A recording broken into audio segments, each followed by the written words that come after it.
St. Paul tells us that love bears all things, believes all things, hopes all things, endures all things. Love never fails. That's right.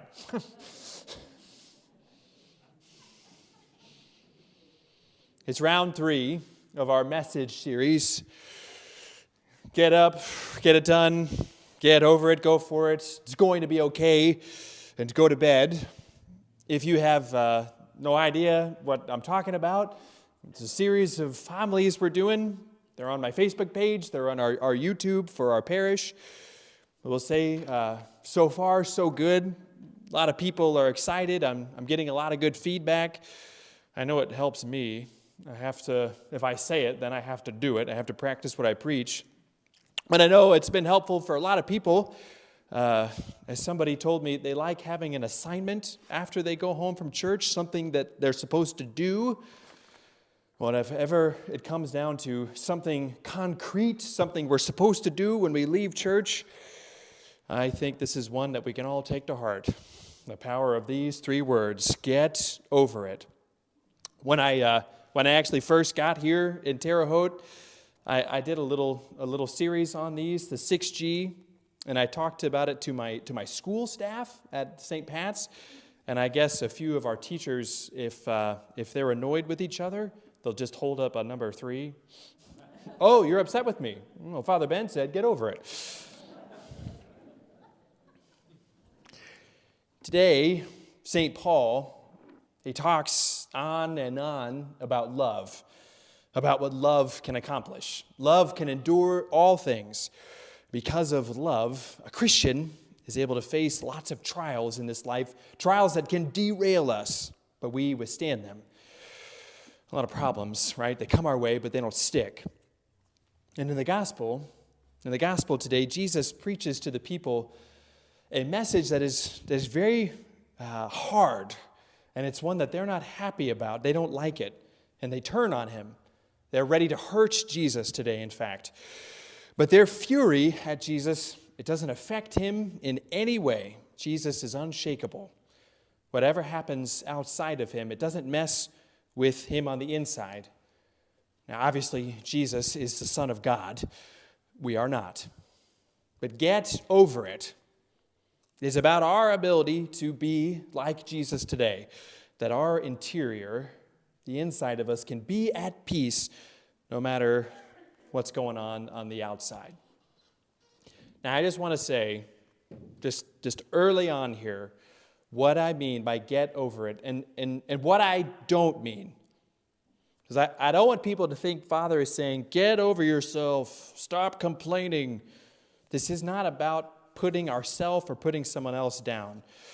When we get over it, we have more peace, not less. This isn't meant to be, oh, I should get over the fact that my boss or my friend or my spouse did something that hurt me. No, I'm not saying that at all. This isn't, oh, I have cancer or I lost my job or I don't like my life. I should get over that. No, that is not what I mean at all. That's stuff for our 5th week. Today, we are talking about those small things. Like don't sweat the small stuff. Don't turn a molehill into a mountain. Life throws little rocks at us all the time. And we got to turn our hearts into a shield that just says, you don't have power over me. I can get over it. So when I was in college, I'm living in a house with about 25 guys in the seminary. And we would take turns doing the dishes after our big meals together. And it did not matter that we were priestly. We were still college guys. It was a huge, huge mess. Now, one day, I'm on the kitchen schedule. And after dinner, I am just staring at so many dishes. We must have had spaghetti and bacon. There is sauce and there is grease everywhere. And I think, normally this should only take one go-around, one round of work to knock out the dishes. This is going to take 3 rounds. Human nature, is really, really good at talking about fairness and justice when it's about me. Nobody else has to do this many dishes. No one has this big of a mess. I am very unhappy. And I say, I will clean for 1 hour, and that's it. And my friend looks at me, and he says, everyone else has to do it too. Ben, get over it. As soon as he said it, I knew he was right, that I needed to hear it. So I rolled up my sleeves, and I scrubbed till it were done. My friends, every single one of us matters. Each of us has a special destiny that the Lord gives to us that makes each of us who we are. We have a God who loves us, a God who sent his Son for us, who gives us all life and meaning and purpose. And every day we are called to live that. We might be called to do big things for God or little things. That doesn't much make a difference. We live and we serve God in our work, in our home, in our church, at the grocery store, whatever. And things come up. Little distractions. They want to derail us. They want to frustrate us. They want to weigh us down with pettiness to make us blind to things that matter more. And we're not going to let it happen. We're going to get over it because our lives are too important. I've been reading a ton of St. Paul recently, and this is what he says. I forget what is behind, and I push on to what lies ahead. When we drive home from work, or we're driving to work, and we get cut off on Poplar, not going to let this ruin my day. This jackwagon doesn't know what... Nope. We laugh at ourselves. Maybe my kid got an F on his test. Oh, I'm not going to let him eat for a month. No. We're going to talk about it. We're going to work on it. And then we're going to move on. Oh, that guy didn't call me back. I went to dinner. My order was completely screwed up. I'm trying to plan this big event. The whole team's garbage. It's all right. We're going to get over it. We can choose to be overwhelmed by all the stupid little things because there are so many little annoyances of life. They happen all the time to us or on TV. We read it. We know it.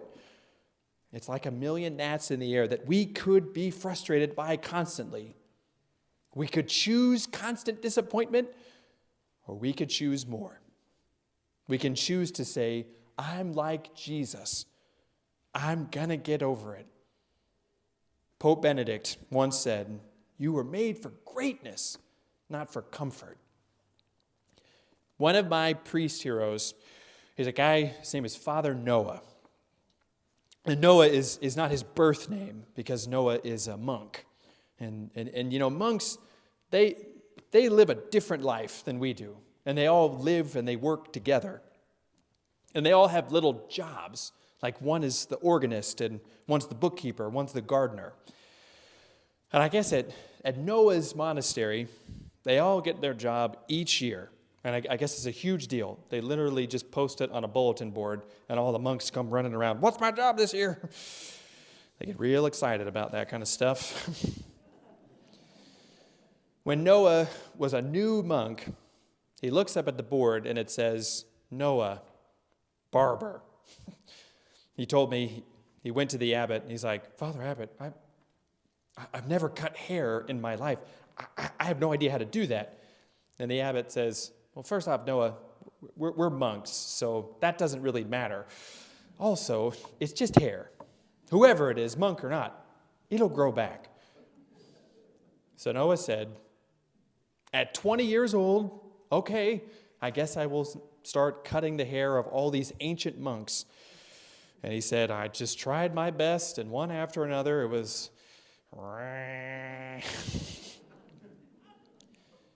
Noah, he died a few years ago. And he had a pretty rough go at the end. And people would visit him, and they said that he was just so at peace, despite how sick and how exhausted he was at the finish line. And he just seemed like an angel.